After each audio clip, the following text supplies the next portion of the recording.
ઓમ નમો નારાયણ, જય દ્વારકાધીશ, જય માતાજી. મિત્રો, આજે હું છું પોરબંદરમાં સત્ય, પ્રેમ અને કરુણાની મૂર્તિ એવા મહાત્મા ગાંધીના જન્મસ્થળ ઉપર. તો ચાલો એ જન્મસ્થળની મુલાકાત કરીએ અને આ મ્યુઝિયમમાં શું શું જોવાલાયક છે એ આપને બતાવું.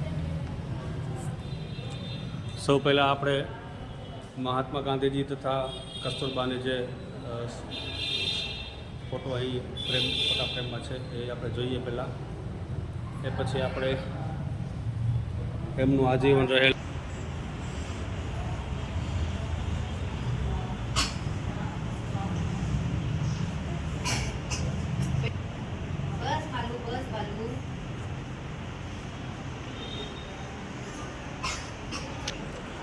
બાપુ કહેતા હતા, સ્વદેશી અપનાવો અને દેશને બચાવો.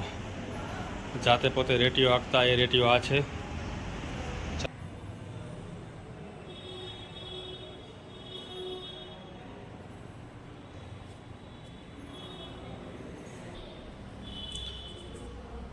સરદાર પટેલ, રાણા નટવરસિંહજી અને મોરારજી દેસાઈ, એન.કે. મહેતા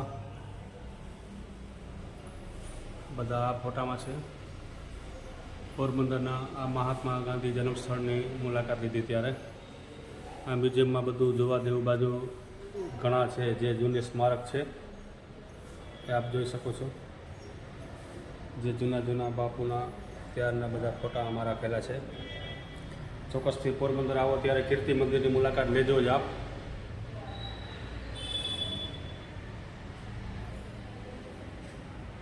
સમયની આરે ઘણા બધા ફોટા જે છે એ ડેમેજ થઈ ગયા છે. હવે બીજા ઘણું બધું જોવા જેવું આ કીર્તિ મંદિરમાં છે, જે બાપુના છેલ્લા દિવસોની યાદી કરાવે છે. કેવું એનું જન્મસ્થળ હશે આ અત્યારે બહાર આ જે ફોટો છે ત્યારનો.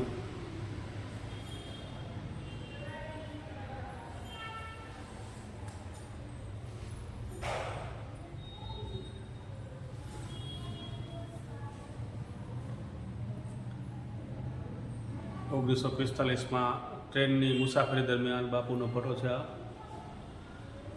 આ છે નાનજીભાઈ મહેતા અને એના પરિવાર પૂજ્ય બાપુ સ્થળને દેવરાવે ત્યાંને આગ્રહ કરે છે. નાનજીભાઈ મહેતા સત્ય, પ્રેમ અને કરુણા જેના જીવનનું ધ્યેય રહ્યું એવા મહાત્મા ગાંધીજીને જન્મસ્થળ એટલે પોરબંદરમાં બાપુ કહેતા હતા કે સ્વદેશ બનાવો અને સ્વદેશ અપનાવો. એવો આ રેડિયો જે બાપુ કાઢતા હતા એની એક મુલાકાત. આમ તો આ કીર્તિ મંદિરની ઊંચાઈ આ 3 માળ જેવું છે, પણ આ મેન ઘુમટ જે મંદિર બનાવેલું છે એની ઊંચાઈ 79 ફૂટ જેટલી છે. એ આધારે બનાવેલી હતી કે એ અંદાજિત મુજબ કે બાપુ 79 વર્ષ જીવ્યા, એટલે એ ધ્યાનમાં રાખી અને એની બનાવવામાં આવ્યું હતું. સત્ય, પ્રેમ અને કરુણા જેના જીવનનો મંત્ર રહ્યો એવા ગાંધી બાપુનું જન્મસ્થળ એટલે પોરબંદર. ચાલો આ પોરબંદરની મુલાકાત લઈએ. આ મ્યુઝિયમ છે અહીંયા આવેલું, તો એના દર્શન કરીએ.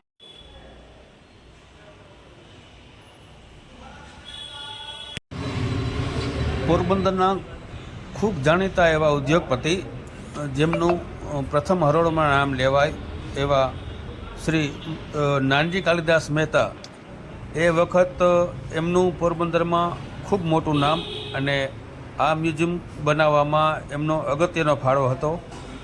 શ્રી નાનજી કાલિદાસ મહેતા પોરબંદરમાં ઘણી રીતે બધા માણસોને એમણે સહાય કરી, મદદ કરી હતી અને ઉદ્યોગની દ્રષ્ટિએ ખૂબ પોરબંદર ત્યારે આગળ લેવાનો એને પ્રયત્ન કર્યો હતો.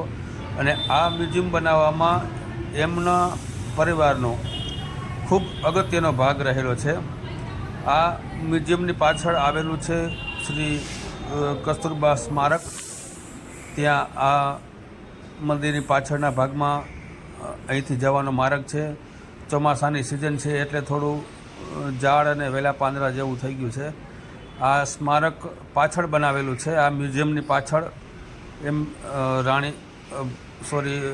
પૂજ્ય કસ્તુરબાના યાદમાં આ સ્મારકની સ્થાપના અહીં જ કરવામાં આવી હતી. આ મ્યુઝિયમની પાછળ તો આ વિડીયો આપને કેવો લાગ્યો ચોક્કસથી જણાવજો અને અમારી ચેનલને સબસ્ક્રાઈબ કરજો. જય માતાજી, જય નારાયણ.